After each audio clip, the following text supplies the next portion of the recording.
জয় জয় গোবিন্দ গোবিন্দ জয় জয় গোপাল জয় জয় গোবিন্দ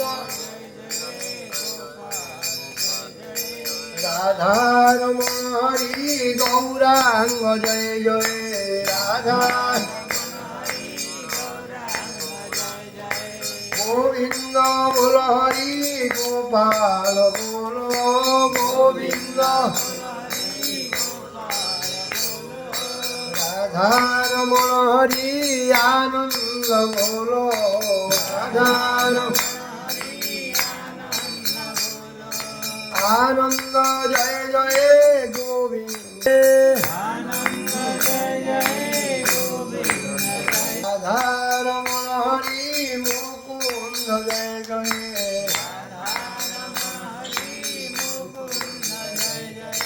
গোবিন্দ বল হরি গোপাল বল গোবিন্দ রাধারমণ হরি আনন্দ বল রাধা গোবিন্দ জয় জয় গোপাল জয় জয় গোবিন্দ রাধারমণ হরি মুকুন্দ জয় জয়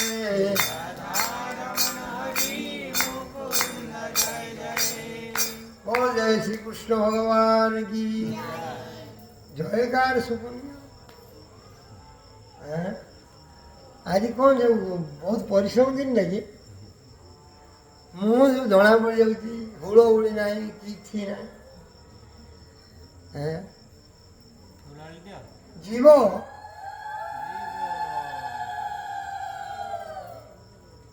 तटस्था शक्ति रे माने एपड़ू जीविनी एपड़ू जीवी डिसाइड करू करू अनेक जन्म पड़े निर्णय कर प्रथम से भगवान कहते भक्तिटा कहीं भक्ति शीघ्र जड़े पड़े ज्ञान टू भक्ति श्रेष्ठ कौन जड़े कहीं जापनी कौन कहीं जा भक्ति शीघ्र पड़े ज्ञानटा कौन जड़े 80 वर्ष साधना करी खसीगला सी गला जड़े केवल ज्ञान मार्ग रही चतुर व्यक्ति से कृष्ण भक्त बड़ चतुर भक्त को भगवान बुझे दिखते जो मैंने भक्ति को निर्णय करेंगे ना भक्ति ठीक भगवान कहे तो मुझे मार्ग देखे जदि से कह ज्ञान ठीक जाऊे पटे रास्ता किए कर आमे आसने आमको अणई दि जाए मुझे आसनी मत अणई दि जाए फोन आएगा पठाला सी गले पठाला ये कई किसी करार ना सब जीरो ये तो ज्ञान ये बुझे कौन कहल ये बुझे सब मिल जाव पाठ किसी दरकार नहीं तुम बिल मधुमंगल बिल कमल चिंता मनीष तो संग कर हे कृष्ण तुमको आउ कहीं मिललानी मो भर रही तुम संग कर कृष्ण कहे मुझे ना तो लाजड़ी लगुनि ब्राह्मण लोक ब्राह्मण होकर बापार श्राद्ध तुम आज आसिक कहीं खुड़खुड़ कर ब्राह्मण होकर खुड़खुड़ ब्राह्मण होगी तुम आस संग कर बेसा सहित तुम निज लज्जा लगुनि ये गोटे भाव पूरा शांत भाव रसिक मैंने यही भाव आनीपारे ना जो मैंने शांत 5 प्रकार से प्रथम दरकार कौन मु कौ भाव कृष्ण सहित संबंध रखी स्वामी स्त्री गोटे भाव मो स्त्री ताकू केबे माँ लगे पार लगे गोटे स्त्री स्वामी की केबे पुओ लगे पार कि आम कौन करुचे हे कृष्ण तुम्हें मोर बापा तुम्हें मोर पुओ तुम्हें मोर बंधु तुम्हें मोर मौसी कौन कृष्ण तुम कौन के गोटे स्थिर करा पड़ो कौ संबंध तुम संबंधित हो ତୁମେ ତମର କୃଷ୍ଣ କ'ଣ ନା ସର୍ବସ୍ୱ। ନା ଏମିତି ହେବ ତାହେଲେ ତମ ସ୍ତ୍ରୀକି ମାଉସୀ ଡାକ, ଆଇକି କେତେବେଳେ ସ୍ତ୍ରୀ କରିଦିଅ, ପୁଅକୁ କେତେବେଳେ ନାତି କରିଦିଅ। ଡାଇରେକ୍ଟ ପାଗଳ ତ କହିବ କୋଉ ସମ୍ବନ୍ଧ। ଏଇଥିପାଇଁ ଭକ୍ତିରେ ଆମର ରସଟାକୁ ଆସ୍ୱାଦନ କରିହେବ। ଦେଖୁନ ଖରାପ ଭାବିବ, ଡାଇରେକ୍ଟ କଥା। କୃଷ୍ଣଙ୍କର ସୁଦାମ ମାନେ କୋଉ ଭକ୍ତ? 5 ଶ୍ରେଣୀର ଭକ୍ତ ଅଛନ୍ତି। ଦାସ୍ୟ, ସଖ୍ୟ, ଶାନ୍ତ, ବାତ୍ସଲ୍ୟ, ମାଧୁର୍ଯ୍ୟ। ସଖ୍ୟ ଭାବକୁ ମାନେ ଶ୍ରୀଦାମ, ମଧୁମଙ୍ଗଳ, ଏମାନେ ହେଉଛନ୍ତି ସଖ୍ୟ। କୃଷ୍ଣଙ୍କୁ ଭାବୁଛନ୍ତି ଇଏ ଆମର ଭଗବାନ, ଇଏ କେତେ ବଡ଼ ମହାନ, ଆକୁ କେମିତି ଆମେ ଘୋଡ଼ା କରି ବସିବୁ। କାନ ମୋଡ଼ୁଛନ୍ତି କୃଷ୍ଣ ଉପରେ ବସିକିରି, କୃଷ୍ଣ ଉପରେ ଘୋଡ଼ା କରୁଛନ୍ତି। ହାରିଲୁ କୃଷ୍ଣ ତୁ ଘୋଡ଼ା, ଘୋଡ଼ା ଉପରେ ବହି କାନ ମୋଡ଼ିକିରି ଚାପଡ଼ା ମାରିକିରି ଚଲଉଛନ୍ତି। ଗୋଟିଏ ଭାବ ପୁରା ସଖ୍ୟ। ସଖ୍ୟ ଭାବର କ'ଣ ମୁଖ୍ୟ କହିଲ? ସିଏ ମୋର ସଖା, ମୁଁ ତାର ସଖା। ସାଙ୍ଗସାଥି ଗୋଟିଏ ଭାବ। ସିଏ କେବେ କୃଷ୍ଣଙ୍କୁ କହିବେନି ଯେ ପୁଅ କୃଷ୍ଣ ନାହିଁ, ଏ ବାପା କୃଷ୍ଣ ନାହିଁ, ଏ ମୋ ସ୍ୱାମୀ କୃଷ୍ଣ ନାହିଁ। ସଖା ତ ସଖା। ଆମର କୋଉ ଭାବ କହିଲେ ନାହିଁ? ଆମର ଏଇଥିପାଇଁ ଅସୁବିଧା ହେଇଯାଉଛି। ପ୍ରଭୁ ତୁମେ ସବୁ ଭଗବାନ। ଜଣେ ମୋତେ କହିଲେ ଆଜ୍ଞା କୃଷ୍ଣ ଭଗବାନ ବୋଲି ମୁଁ ଜାଣିଥିଲି, ଭକ୍ତି କରୁଥିଲି, କିନ୍ତୁ ମୁଁ ଯେତେବେଳେ ଜାଣିଗଲି ଯେ କୃଷ୍ଣ ଭଗବାନ ନୁହଁ, ମୁଁ ଶାନ୍ତି ପଳେଇଲି। ଆଉ ବା କି ଚତୁର କଲା। ତାପରେ କେତେଦିନ ଗଲା ପରେ କିଏ କହିବ ନାଇଁ ନାଇଁ ଓମ୍ ଶାନ୍ତିରେ ଶିବ ଭଗବାନ। ଶିବ ଭଗବାନ ନୁହଁ, ଆଉ କିଏ? ଇନ୍ଦ୍ର। ସେଟା ଛାଡ଼ି ପୁଣି ପଳେଇବ ଇନ୍ଦ୍ର। ତାପରେ କିଏ ଗୋଟେ କହିଦେବ ନାଇଁ ନାଇଁ ଇନ୍ଦ୍ର ଭଗବାନ ନୁହଁ, ସେ ଗାୟତ୍ରୀ ସଂସ୍ଥା ଭଗବାନ। ଓହୋ ଗାୟତ୍ରୀ। କୃଷ୍ଣ ଭଗବାନ ବୋଲି ଭାବି ଯିଏ ଭକ୍ତି କରେ ସିଏ କେବେ ନିଷ୍କାମ ଭକ୍ତି କରିପାରିବ ନା। କୃଷ୍ଣ ଭଗବାନ ନୁହନ୍ତି, କରିବା ନା ନାହିଁ? ମୁଁ କହୁଛି କୃଷ୍ଣ ଭଗବାନ ନୁହନ୍ତି। କୃଷ୍ଣଙ୍କୁ ଭଜନ କଲେ ମାଡ଼ ଖାଇବ, ନରକକୁ ଯିବାକୁ ପଡ଼ିବ। ଆମେ ଯିବା ନା ନାହିଁ?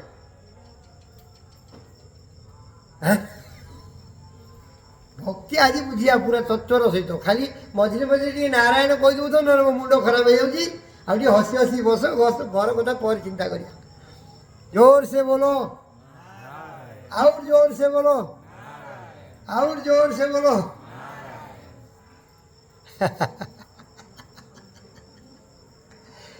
ଦେଖନ୍ତୁ ଭକ୍ତିର ରହସ୍ୟ କେତେ ସୁନ୍ଦର। ଭକ୍ତିରେ ଭଗବାନଙ୍କୁ କୃଷ୍ଣ ଭଗବାନ ବୋଲି କହିଲେ କେବେ କରିହେବନି। ସେଥିପାଇଁ ମୁଁ ମୋତେ ଯିଏ ଭଗବାନ କହିଲେ ମାନେ ମୋତେ ବର୍ଷିଟା କ'ଣ ଭଗବାନ ଭଗବାନ କ'ଣ ଗୋଟେ ମୁନି ଋଷିମାନେ ବୋଲି ଭଗବାନ କହେ। କେବଳ କୃଷ୍ଣ ଦରକାର, ସେ ଭଗବାନ ନୁହେଁ, କିନ୍ତୁ କହ୍ନେଇ ଦରକାର। ଗୋପୀମାନେ କହୁଛନ୍ତି କାହ୍ନା ଆମର ଆବଶ୍ୟକ, ଆମର ଭଗବାନ ଦରକାର ନାହିଁ। କୃଷ୍ଣ ଯଦି ଭଗବାନ କହିଥାନ୍ତେ ଗୋପୀମାନେ ପଚାରି ନଥାନ୍ତେ, କହିଲେ ଯାଇ ଭଗବାନ ତ ଭଗବାନ ଭଳିଆ ନୁହେଁ। ଆମ ସହିତ ପ୍ରେମ କରିବ ତ ଭଗବାନଙ୍କୁ, ଆମ ଗୁଣକୁ ଦରକାର ନାହିଁ। ଗୁଣ ନଥିବା ଲୋକକୁ ଯିଏ ଭଲ ପାଏ, ସଂସାର କିଏ ଭଲ ପାଇବ?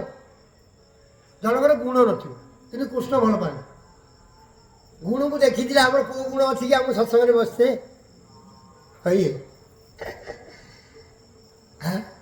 ଜପ କରିବା ଲୋକକୁ କୃଷ୍ଣ ଯେତିକି ଭଲ ପାଆନ୍ତିନି, ଜପ ନ କଲେ ବି ଭଲ ପାଆନ୍ତି, କିନ୍ତୁ କୃପା ମିଳିବନି। ସଂସାର ଭିତରେ ହୁପୁଟୁବ। ଜଣେ ମୋତେ କହିଲା ଆଜ୍ଞା ଯଦି ଜପ କରିବା ଲୋକକୁ, ମୁଁ ଥରେ ଏମିତି କହିଦେଲି, ମୋ କଥା ଟିକେ ବୁଝିବା ଭାରି କଷ୍ଟ। ମୁଁ କହିଲି ଜପ କରିବା ଲୋକକୁ ଭଗବାନ ଯେତିକି ମାନେ ଜଣେ ଶାନ୍ତି ମିଳିବନି, ଜପ ନ କରିବା ଲୋକକୁ ଶାନ୍ତି ମିଳିବ ନା। କେମିତି? ତାହେଲେ କାହିଁ ଆମେ ଜପ କରିବୁ ନା? କିନ୍ତୁ ଗୋଲକଧାମ ଯାଇପାରିବନି, ବୁଲୁଛୁ। ଶୀଘ୍ର ଗୋଲକଧାମକୁ ଯିବାକୁ ହେଲେ ଜପଟା ନିହାତି ଆବଶ୍ୟକ। ନହେଲେ କ'ଣ ହବ? କାଲା ଆଗରେ ମୂଳା ଚବେଇଲା ଭଳିଆ ହବ। ଦିନ ରାତି ଓଟ ବେଳେ ସବୁ ଚାହୁଁଥିବେ ବଢ଼ିଆ ବଢ଼ିଆ ବଢ଼ିଆ, କିନ୍ତୁ କାମ କରିବାକୁ କିଛି ଇଚ୍ଛା ହବ ନା। ଜପ କଲେ କ'ଣ ହବ ନା, ଯୋଉ କଥାଟା କୁହାହବ ସେଇଟା କିଛି ନା କିଛି ଗୋଟେ କରିବା ପାଇଁ ଇଚ୍ଛା ହବ। ଦେଖୁନ ଅନେକ ଲୋକ ଅଛନ୍ତି ଶୁଣିବେ ବଢ଼ିଆ ବଢ଼ିଆ, ତାଙ୍କର ବଢ଼ିଆ, ଆଙ୍କର ବଢ଼ିଆ, ସେ ବାବା ଏମିତି କହୁଛନ୍ତି, ସିଏ ଏମିତି କହୁଛନ୍ତି, ଜ୍ଞାନ ସବୁ ଡିସ୍କସନ୍ କରିବେ। କୁଆଡ଼େ ଯାଇଥିଲ? ପ୍ରବଚନକୁ। କ'ଣ ଶୁଣିଲ?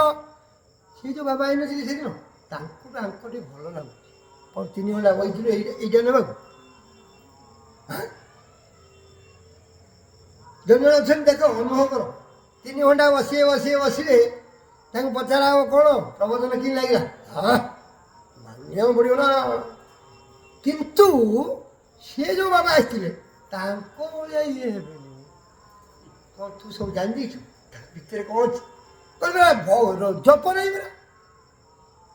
ପ୍ରଥମେ ଜୀବ ତଟସ୍ଥା, ସେ ନିର୍ଣ୍ଣୟ କରିପାରିବନି କେଉଁ ପଟେ ଯିବି। ସେ ଯଦି ଜପ କରିବ ଉର୍ବର କରିଦେବ ତାକୁ ଦିଗଟା ଦୂଷିଯିବ ଯେ କେଉଁ ମାର୍ଗରେ ମୁଁ ଯିବି।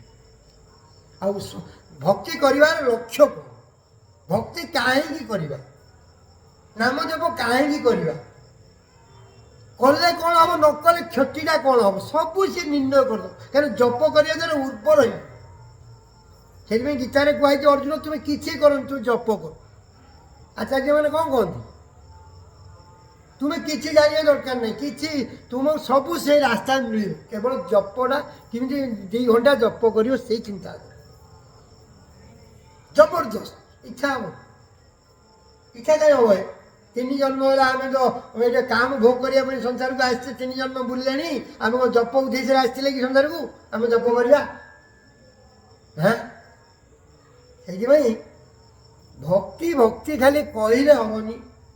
ଭକ୍ତି କର୍ମ ଆଉ ବୁଦ୍ଧି, ଜାଣିଛୁ କର୍ମ ବୁଦ୍ଧି ଆଉ ଆସକ୍ତି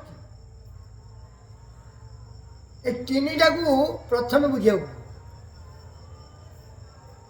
ନ ବୁଝିଲେ ଜଣେ ଭକ୍ତି କରିପାରିବ। ସେଇଥିପାଇଁ ତୁ କୁହାଯାଇଛି ଡେଲି କ୍ଲାସ୍ ଶୁଣ, ଡେଲି ହରିକଥା ଶୁଣ, ସାଧୁମାନଙ୍କ କଥାକୁ ମୁଖ୍ୟ କର।